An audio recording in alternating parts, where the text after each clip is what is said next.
Unang Timoteo, 3 kabanata. Totoo ang pahayag na ito. Ang sinumang nagnanais na maging tagapangasiwa sa iglesia ay naghahangad ng mabuting gawain. Kaya nga, ang isang tagapangasiwa ay kailangang walang kapintasan. Isa lamang ang asawa, matino ang pag-iisip, marunong magpigil sa sarili, kagalang-galang, bukas ang tahanan sa iba, at may kakayahang magturo. Dapat hindi siya lasenggo, hindi marahas kundi mahinahon, hindi mahilig makipag-away, at hindi maibigin sa salapi. Dapat mahusay siyang mamahala sa sariling pamilya, iginagalang at sinusunod ng kanyang mga anak, sapagkat paano siyang makakapangasiwa ng maayos sa iglesia ng Diyos kung hindi niya mapamahalaan ang sarili niyang pamilya? Hindi siya dapat isang baguhang mananampalataya, baka siya'y maging palalo at mahatulan na gaya ng diablo. Bukod dito, kailangang mabuti ang pagkakilala sa kanya ng mga hindi sumasampalataya upang hindi siya mapintasan at hindi mahulog sa bitag ng diablo. Ang mga tagapaglingkod naman ay dapat ding maging kagalang-galang, tapat mangusap, hindi lasenggo, at hindi sakim sa salapi.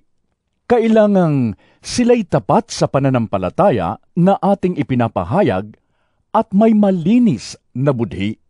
Kailangang subukin muna sila, at kung mapatunayang sila'y karapat-dapat, saka sila gawing mga tagapaglingkod. Gayon din naman, ang kanilang mga asawa ay dapat maging kagalang-galang, hindi mapanirang puri, mapagtimpi, at tapat sa lahat ng mga bagay. Ang mga tagapaglingkod sa iglesia ay dapat isa lamang ang asawa at maayos mga siwa sa kanilang mga anak at sambahayan. Ang mga tagapaglingkod na tapat sa tungkulin ay nagkakamit ng paggalang ng mga tao at nagkakaroon ng malaking tiwala dahil sa pananampalataya kay Kristo Jesus. Umaasa akong magkikita tayo sa lalong madaling panahon.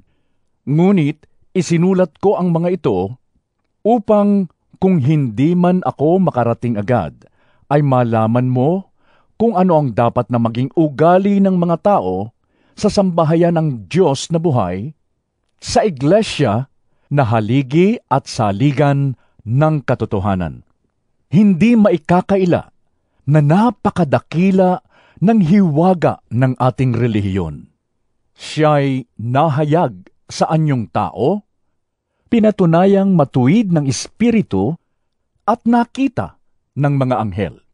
Ipinangaral sa mga bansa, pinaniwalaan sa sanlibutan, at itinaas sa kaluwalhatian.